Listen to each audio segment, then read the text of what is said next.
మనతో పాటు కొంతమంది అర్చకులు ఉన్నారు, మాట్లాడించే ప్రయత్నం చేద్దాం. ఏదంటే మందకృష్ణ మాదిగా ఇటీవల వరుసగా బ్రాహ్మణులకు సంబంధించి అర్చకత్వం సంబంధించి కూడా మాట్లాడుతున్న మాటలు కొందరినైతే బాధ పెడుతున్న పరిస్థితి. సో మనతో పాటు ఒక అర్చకుడు ఉన్నారు. సార్ చెప్పండి, ఏంటి అర్చకులకు సంబంధించి కేవలం బ్రాహ్మణులే ఉన్నారా అర్చకత్వంలో? ఇంకా వేరే వేరే కులాల వాళ్ళు ఎవరైనా ఉన్నారా? దళితులకు సంబంధించి అర్చకత్వానికి రానివ్వట్లేదు అని చెప్పేసి మందకృష్ణ ఆరోపణ చేస్తున్నారు. ఏం చెప్తారు సార్? దీనికి స్టేట్ జవాబు ఏంటంటే, తెలంగాణ రాష్ట్రంలో 6,500 మంది ధూపదీప నైవేద్య అర్చకులు ఉన్నారు. దాంట్లో బ్రాహ్మణేతరులు దాదాపుగా 70% బ్రాహ్మణేతరులే ఉన్నారు. రెండవది, రానివ్వట్లేదు అంటే మా చేతిలో ఏముంది? మేము రావద్దు అంటే అయిపోతుందా? కాదు కదా. ఒక దేవాలయ వ్యవస్థలోకి రావాలి అంటే దానికో విధి విధానం, నిర్దిష్ట విద్యా విధానం, ఆహారపు అలవాట్లతోటి కొన్ని ఏళ్ళు విద్యాభ్యాసం చేసిన తర్వాత, ఉత్తీర్ణత పొందిన తర్వాత ఆ శాఖకు సంబంధించి, ఆగమంకు సంబంధించి నేర్చుకొని ఆ ఆగమంకు సంబంధించినటువంటి దేవాలయాలలో నోటిఫికేషన్ పడితే అప్లై చేసుకొని రావడానికి అవకాశం ఉంటుంది. అది మనం అర్చకులుగా రావడానికి ఒక ప్రొసీజరు. దానికి మేము ఆపడానికి మాకేం అధికారం లేదు కదా. రమ్మంటున్నారు, ఆల్రెడీ వస్తున్నారు, చేస్తున్నారు కదా. ఉంటుందా నిజంగా ఎంట్రీ ఉంటుందా? ఓన్లీ బ్రాహ్మణులకే కాకుండా వేరే కులాలకు, లేకపోతే దళితులకు, బీసీలకు, ఇంకా గిరిజనులకు ఉంటుందా ఎంట్రీ? ఉంటుందా అసలు అక్కడ? నేను చెప్పేది ఏంటంటే, దేవాదాయ ధర్మాదాయ శాఖ ద్వారా వస్తున్నటువంటి నోటిఫికేషన్లోనే ఏ కుల ప్రాతిపదిక ఓన్లీ బ్రాహ్మణులే రావాలి అని నోటిఫికేషన్ ఉండదు. ఎవరైనా రావచ్చు. ఆ సపరేట్ ఆగమం ఉంటుంది.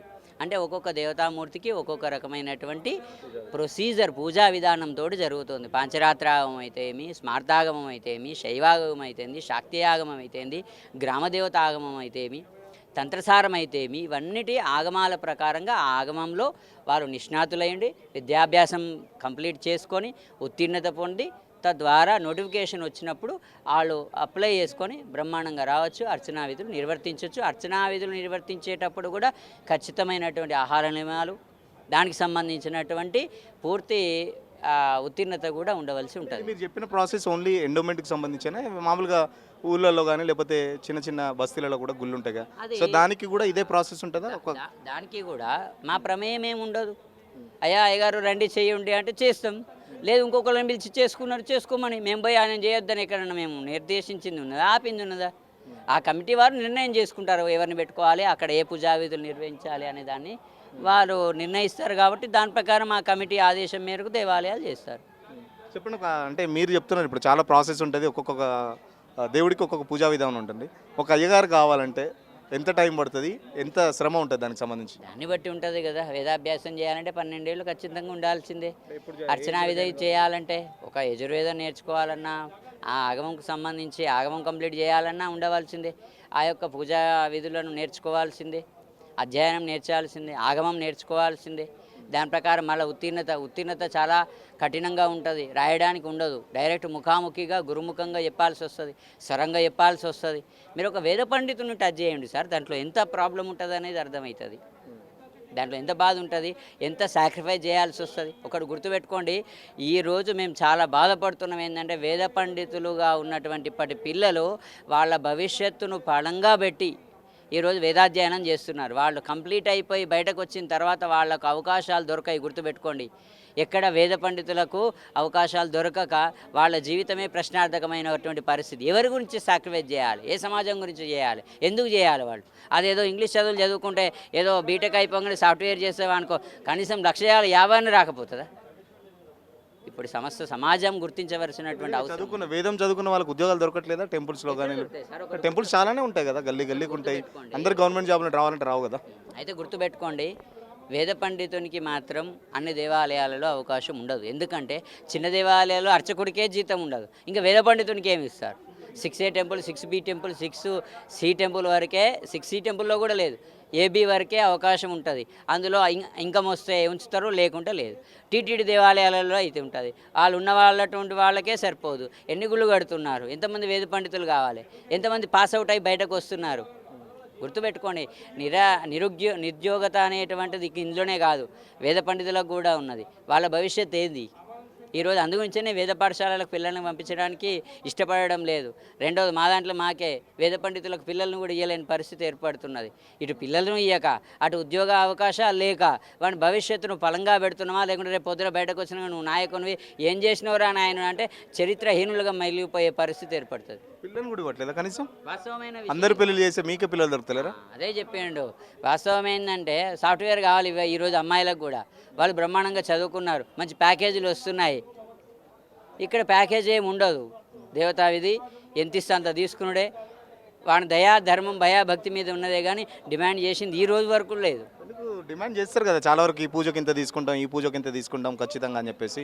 ఇక వినాయక చవితి వచ్చినప్పుడు కూడా చాలా వరకు పూజలు బాగానే ఇట్లా ఇట్లా చాలా పూజలు ఉంటాయి కదా. మీరు చెప్పేది ఏంటంటే అసలు బ్రాహ్మణులు బతకట్లేదు, చాలా దీనావస్థలో ఉన్నారు, పేదరికంలో మగ్గుతున్నారు మీరు చెప్తున్నారు. బయట సిచ్యువేషన్ అట్లేదు అంటే కొంతవరకు ఉండొచ్చు మీరు చెప్పింది కూడా. నేనేమంటున్నా, యావరేజ్ తీసుకోండి. ఏడాదిలో 365 రోజులు ఎన్ని పండుగలు వస్తాయి, దానికి మనం ఎంత ఇస్తాం? బ్రాహ్మడికి ఇచ్చే సంభావన మొత్తం లెక్క పెట్టుకోండి. మీ సొంత జీవితంలో లెక్క పెట్టుకోండి, మీ కుటుంబం నుంచి లెక్క పెట్టుకోండి. అక్కడున్న పరిస్థితి ఏంది దాన్ని మీరు గ్రహించండి. దయచేసి ఏంటంటే ఒక వాస్తవమైన విషయం, ఈరోజు డిమాండే ఉండి అద్భుతంగా సంపాదిస్తే ఈరోజు అర్చకుల పిల్లలను అర్చకులుగా ఎందుకు ఉంచుతలేరు? ఈరోజు 6500 మంది ధూపదీప నైవేద్య అర్చకులుగా ఉన్నటువంటి వాళ్ళలో సగంకు పైగా బ్రాహ్మణేతరులు మేము కాదంటేనే వచ్చిండ్రా, లేదంటే వాళ్ళే వచ్చిండ్రా. మీరు దీని అన్నింటినీ కూడా మీరు సర్వే చేయండి, తెలుసుకోండి దయచేసి. నిజంగా మందకృష్ణ అదిగా ఉన్నట్టు టెంపుల్లోకి ఇప్పటికి రానివ్వట్లేదు మా వాళ్ళని, ఇంకా కులవివక్ష ఉంది. అసలు అంటరాంతనం దేశంలో స్టార్ట్ చేసిందే బ్రాహ్మణులు. సమస్త సమాజం నవ్వుకుంటున్నది. ఎక్కడున్నదయ్యా అని మాకే మా మాదిగ సోదరులు మాల సోదరులు ఫోన్ చేశాను. అయ్యా మేము ఎక్కడ మా ఫ్రెండే ఉన్నాడు, వాడిని అరే నేను ఎన్నడరా లోపలికి రానియంది అంటే ఇంటికి వస్తారు వాళ్ళు. కలిసి తిన్నాం సార్, కలిసి తిన్నాం మేము ఫ్రెండ్స్ ఈ రోజుకి కూడా. మా ఇంట్లో మేము కలిసి తిన్నాం ఈ రోజుకి కూడా. నేను చూపెడతా. విషయం ఏంటంటే ఆహారపు అలవాట్లు ఉంటాయి. వెజిటేరియన్ నాన్ వెజిటేరియన్ అయితే ఉంటుంది, అది వాళ్ళ ఇష్టం, వాళ్ళ స్వేచ్ఛ, వాళ్ళ ఇష్టం కదా. ఇప్పుడు డైట్ మెయింటైన్ చేస్తాను నేను తినా అంటావు, నువ్వు మొలకలే తింటావు, అది నీ ఇష్టమే. కాదు నాతో పాటు తిన అన్నం తిన అంటే అది నీ డైటు, నీ ఆహారపు అలవాట్లు, నీ శరీరము ఎంత తగ్గాలో పెరగాలో నువ్వు అనుకుంటున్నావు. దాన్ని కూడా మా మీద రుద్దాలంటే ఎంతవరకు కరెక్ట్? ఏం చేస్తారు మరి? మీ ఫ్రెండ్ వస్తే మీ ఇంటికి వస్తే ఏం పెడతారు మరి? పప్పు అన్నం పెడతారా? మేము పప్పు అన్నం నెయ్యి శాఖం మేము ఏదైతే తింటామో అది తింటాం.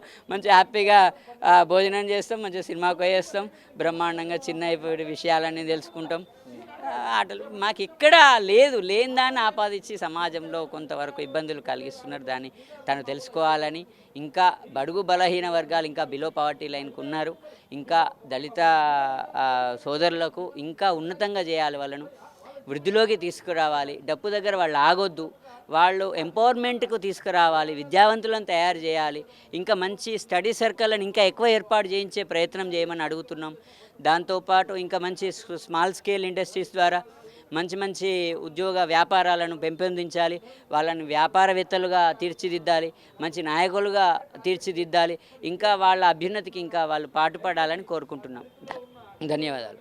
ఖచ్చితంగా ఇప్పుడు చూసుకుంటే పౌరోహిత్యంలో సంబంధించి మా పిల్లల్ని, మా వారసులను ఎవరిని రానివ్వట్లేదు. ఎందుకంటే పౌరోహిత్యం చేసిన తర్వాత కనీసం ఉద్యోగాలు దొరకని పరిస్థితి ఇటు గవర్నమెంట్లో కానీ ప్రైవేట్లో కూడా. చాలా వరకు బ్రాహ్మణులతో పాటు బ్రాహ్మణేతలు కూడా చాలా వరకు మా పోటీగా వస్తున్నారు. ఆయన మేము ఎవరిని ఎక్కడ ఆపట్లేదు. దానికి సంబంధించి దేవాదాయ ధర్మాదాయ శాఖ ద్వారా బ్రాహ్మణులకు సంబంధించి అంటే అర్చకత్వానికి సంబంధించి ఒక రూల్ ఉంటుంది.